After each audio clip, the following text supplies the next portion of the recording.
श्री स्वामी समर्थ। जय जय स्वामी समर्थ। स्वामींचं नाव घेऊन मी आजच्या ह्या नवीन व्हिडिओला सुरुवात करते।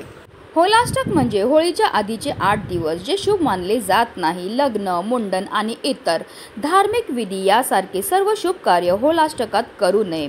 यंदा फाल्गुन मासातील शुक्ल पक्षातील अष्टमी तिथीपासून होलाष्टक सुरू होत आहे आणि ती होळीच्या दिवशी संपेल। होळीच्या 8 दिवस आधी होलाष्टक सुरू होते। 2025 वर्षी होलाष्टक 7 मार्च 2025 पासून सुरू होत आहे, तर 13 मार्चला होलिका दहनाच्या दिवशी होलाष्टक संपेल। होलाष्टकाच्या 8 दिवसापर्यंत हिरण्यकश्यपने भक्त प्रल्हादाला भगवान विष्णूंची भक्ती सोडण्यासाठी अनेक प्रकारचे अत्याचार केले, पण भक्त प्रल्हाद भगवान विष्णूंच्या भक्तीत तल्लीन राहिला। शेवटी प्रल्हादचा जीव वाचवण्यासाठी भगवान विष्णूंनी नरसिंहाचा रूप धारण केले आणि हिरण्यकश्यपचा वध केला। धार्मिक मान्यतानुसार होलाष्टकाच्या काळात जर एखाद्या व्यक्तीने कोणतेही शुभ कार्य केले तर त्याला त्याच्या जीवनात अनेक अडथळ्यांना सामोरं जावं लागू शकतं। आता समस्या म्हणजे काय, तर अचानक घरामध्ये भांडणं होणं, आजारपण येणं, धनाची हानी होणं, त्याचबरोबर अकाली मृत्यूचं भयसुद्धा येतं।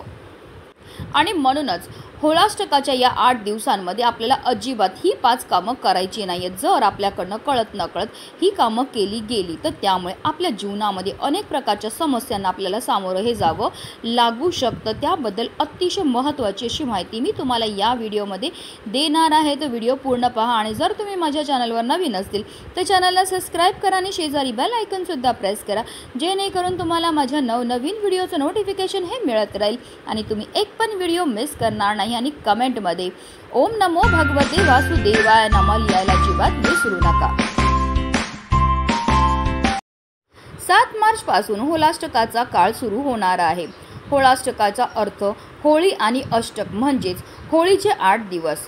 फाल्गुन महिन्याच्या शुक्ल पक्षाच्या अष्टमी तिथीपासून ते पौर्णिमा तिथीपर्यंत होलाष्टक काळ असतो। होलाष्टकाच्या दरम्यान 9 ग्रहांची विशेष ऊर्जा सक्रिय राहते। जर तुमच्या जन्मकुंडलीतील एखाद्या ग्रहाचा अशुभ स्थितीमुळे तुमच्या जीवनात नकारात्मक परिणाम होत असतील तर होलाष्टकाच्या वेळी ग्रहाची शांती केल्याने शुभ फळ लवकर मिळू शकतं। या काळातील प्रत्येक दिवस विशिष्ट ग्रहाला समर्पित असतो आणि त्या दिवशी संबंधित ग्रहाची शांती करणे फायदेशीर असते। पहिला दिवस म्हणजे अष्टमी। या दिवशी चंद्रग्रहाची शांती केलेली शुभ मानली जाते। फाल्गुन शुक्ल अष्टमीला चंद्राची ऊर्जा सर्वाधिक असते। या दिवशी चंद्राला शांत करण्यासाठी उपाय करा। दुसऱ्या दिवशी म्हणजे नवमी। फाल्गुन शुक्ल नवमीला सूर्याची ऊर्जा प्रबळ असते। या दिवशी सूर्य ग्रहाशी संबंधित शांती प्रक्रिया पाळा। तिसरा दिवस म्हणजे दशमी। फाल्गुन शुक्ल दशमीला शनीची ऊर्जा त्याच्या शिखरावर असते। या दिवशी शनी ग्रहाच्या शांतीसाठी उपाय करा। चौथा दिवस फाल्गुन शुक्ल एकादशीला शुक्र ग्रहाची ऊर्जा प्रभावी असते। या दिवशी शुक्र ग्रहाला शांत करण्यासाठी उपाय करा। पाचवा दिवस म्हणजे द्वादशी। फाल्गुन शुक्ल द्वादशीला गुरु ग्रहाची शक्ती सर्वोच्च असते। या दिवशी गुरुच्या शांतीसाठी उपाय करा।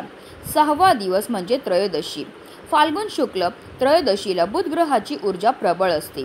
या दिवशी बुध ग्रहाची शांती करा। सातवा दिवस म्हणजे चतुर्दशी। फाल्गुन शुक्ल चतुर्दशीला मंगळाची ऊर्जा सर्वाधिक असते। या दिवशी मंगळ ग्रहाला शांत करण्यासाठी उपाय करा। आठवा दिवस म्हणजे पौर्णिमा।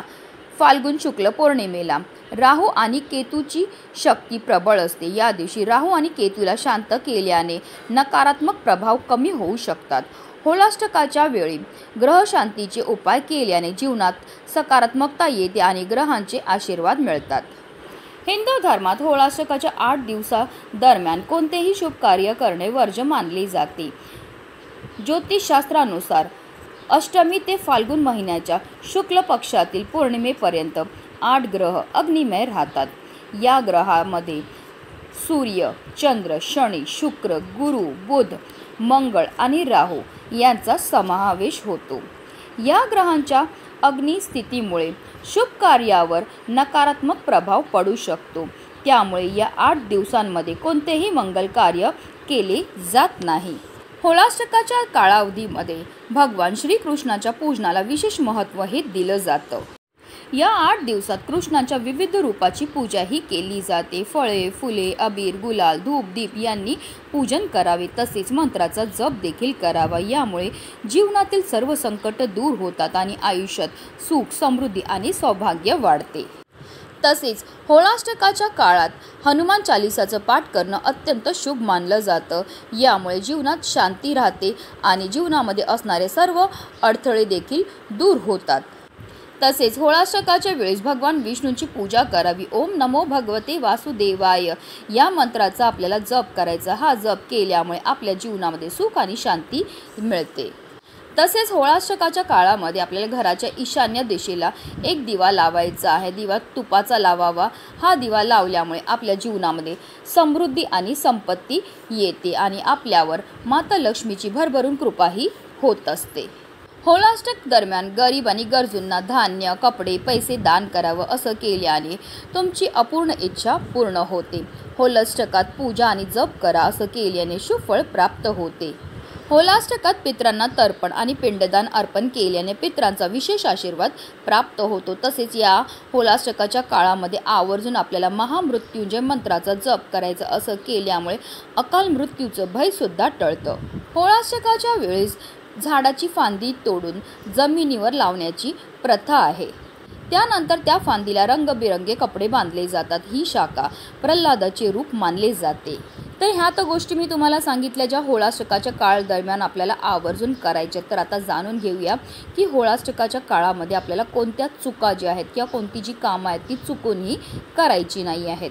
होळाष्टका दरम्यान लग्नाची बोलणी आणि घर भरणी यासारखी शुभ कार्य करू नये। तसेच होळाष्टक दरम्यान नवीन घर, जमीन, वाहन खरेदी करणं किंवा पैसे गुंतवणे यासारखी कामं देखील करू नये। तसेच होळाष्टकाच्या वेळी दाढी करू नये। होळाष्टक दरम्यान दुकानाचे उद्घाटन देखील करू नये। कोणतेही नवीन व्यवसाय सुरू देखील करू नये। तसेच उपनयन संस्कार करू नये, नामकरण करू नये, कान टोचू नये, तसेच नोकरी देखील बदलू नये। तसेच होळाष्टक दरम्यान यज्ञ, हवन देखील करू नये। तुम्ही होलिका दहन झाल्यानंतर ही पूजा किंवा सेवा करू शकता। तर ही काही कामं आहेत जी आवर्जून आपल्याला होळाष्टकाच्या दरम्यान टाळायची। तसेच काही सेवा आहेत ज्या तुम्हाला मी आवर्जून सांगितल्या त्या आपल्याला आवर्जून होळाष्टकामध्ये करायची आहेत। अतिशय महत्त्वाची अशी ही माहिती आहे, म्हणूनच व्हिडिओ जास्तीत जास्त लोकांपर्यंत शेअर करा जेणेकरून कोणाकडनंही अज्ञानतेपणे सुद्धा चुका झाल्या नाही पाहिजेत हीच मनामध्ये इच्छा। श्री स्वामी समर्थ। जय जय स्वामी समर्थ।